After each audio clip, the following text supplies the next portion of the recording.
Welcome to the More Than Fitness podcast. Hello, podcast friends, and welcome back to Minisode number 80 on the More Than Fitness podcast. And today's topic is a widely debated topic from fitness coaches and coworkers everywhere. But today's topic is going to be, should you cut carbs for better fat loss? Right? So I think that this is without a doubt one of the most common questions and just comments that I get from people who sign up with me. They're like, okay, I'm ready to cut out all the sugar in my diet. I'm ready to stop eating desserts. I'm ready to cut carbs really hard and really buckle down on this whole weight loss thing. But do they even need to do that? That's kind of the question that I want to answer with this minisode. And luckily, in 2018, there was a wonderful randomized clinical trial, year-long study out of Stanford University. Now, you guys know that, so I'm a registered dietitian, right? I care about the science. I am evidence-based with the stuff that I do with clients. And then I've gone through all the schooling, yada, yada, yada, all that fun stuff. But I'm not crazy about mapping out the details of studies and things for you guys, because I know you guys don't give a shit. You just want to know what's the answer, right? And so that's kind of what I'm getting at here. But I think it is important to just mention that this is a very credible study. It checked all the boxes of a credible weight loss study that they look for, basically. So recruiting a large number of participants, I think there's over like 600 participants, retaining and tracking them over a long period of time, so a year-long study. And then third, carefully monitoring compliance with the assigned diet. So making sure they do what the researchers tell them to, right? And furthermore, funding is also a question that people tend to throw into the mix. And funny enough, like this was partially funded by a company called, or an organization, called NewSci. And it's co-founded by low carb advocates, right? So these people were in favor of low carb. And to just cut to the chase, the results of this study showed that when protein and calories of both groups, so low carb and low fat, are matched, there are no significant weight loss differences between the two groups. And there were also no significant differences between groups for most other health markers tested, right? So just their health biomarkers, there wasn't any huge differences between low carb or low fat. And that's pretty cool, if you ask me, from a consumer's perspective or from an everyday person's perspective. There are no major differences between the two diets. And so the next part I want to get to is, what does this mean for you? And what does it mean for me? Right? And I think that the main thing that this tells us, which is exciting, is that you don't have to cut carbs to lose weight and fat. And you don't get a benefit. You don't get more fat loss from cutting carbs. And I think that this is something that so many people worry about, because most people do love carbohydrates. They love getting bread at dinner, before their pasta gets there or something, right? Or they do love having the occasional dessert or the occasional pizza, right? Or having a bun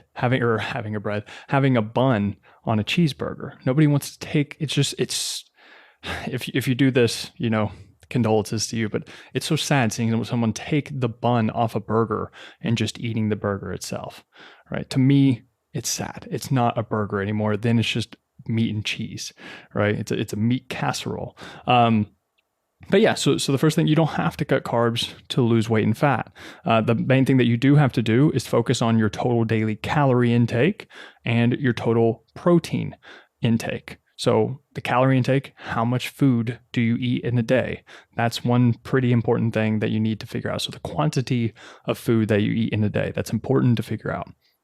And the next would be how much protein you eat in a day. And so this would be super simple. You can use MyFitnessPal. You can use Fit Genie is another app to figure this stuff out. You can easily calculate how much of each of those that you eat per day. It's important to know. You don't have to do it forever, but just figure it out for a little bit to figure out where you're kind of at. Get a little bit of self-awareness there. And if you are currently tracking, well, that's good. The main things that matter are your protein intake and your calorie intake. Those are the two main things you need to make sure you get right on a consistent basis.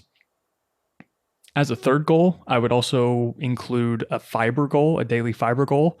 This just makes sure that you're not eating complete garbage all day long because, and you guys have heard me mention before if you've followed me for a while, but fibrous foods are the very high nutrition, nutrient dense foods. So you have vegetables, fruits, whole grains, etc. Right? You have all these foods that have a very high amount of nutrients in them that are good for you and have been shown to have multiple health benefits. So by having a fiber goal each day, and so for my clients, it's typically about 20 to 25 grams is the minimum that I have them take in each day. But again, this just makes sure that they're not getting all of their calories from like protein shakes, Gatorade, and butter, for example. You just want to make sure that you are having mostly whole, nutritious, fibrous foods on a regular basis. The next thing it tells us is that you can do you. So if you do choose, or if you do prefer a low carb diet, well, that's amazing. You can now, have the same rate of fat loss as somebody who does a low fat diet can, and vice versa, right? It doesn't matter which one you do whenever it comes to fat loss. Whichever one that allows you to stick to your diet the best, that's the one that you should definitely choose. And a practical way of doing this is, so whenever a new client comes to work with me on their questionnaire, I ask them to fill out if they prefer fatty foods, so like steak, eggs, peanut butter, right? Or if they prefer carby foods, so like rice, breads, cereals, which ones do they prefer? And based off whichever answer they choose, well, then I'll bias their carb and fat intakes a little bit more towards their preference. Because again, based off the research we have, we know it doesn't matter whenever it comes to fat loss. So you can do the exact same thing, right? If you prefer low carb diets and it's just easier for you to stick to, and you can do it long term, and you can hit your calorie goal, your protein goal, and your fiber goals on a regular basis, more power to you. That's amazing. And then the same thing, vice versa, if you want to do a low fat diet. So if you ask me and what I prefer and what I recommend, it's going to be leaning more towards a low fat diet. And this isn't like a super low fat, and just making sure that you consistently take in a decent amount of carbs. If your main goal is fat loss and muscle gain, right? Like, and mostly performance based. If you're just, general health and you just want to, feel good and be a healthy person, well, that's great. But if you're trying to optimize just a few percentage points more, I would recommend a higher carb diet, mostly because whenever it comes to fat loss, the low carb versus low fat diet doesn't really matter as much whenever it comes to performance in the gym and being and lifting more weight and being stronger. For examples, it's going to bias higher carb intakes, or at least moderate carb intakes. And the reason for this is very simple physiology. It's just that your muscles used stored glycogen. So from carbohydrates, when we eat carbohydrates, they can be stored in your muscles as glycogen to fire very quickly whenever lifting weights. The fuel source is right there. You have glycogen in your bicep curls whenever you lift and you do a curl, for example, right? Like that glycogen can immediately be used to fuel the performance and aid you in that lift, right? Whenever you use fat as your main fuel source, you can still do it.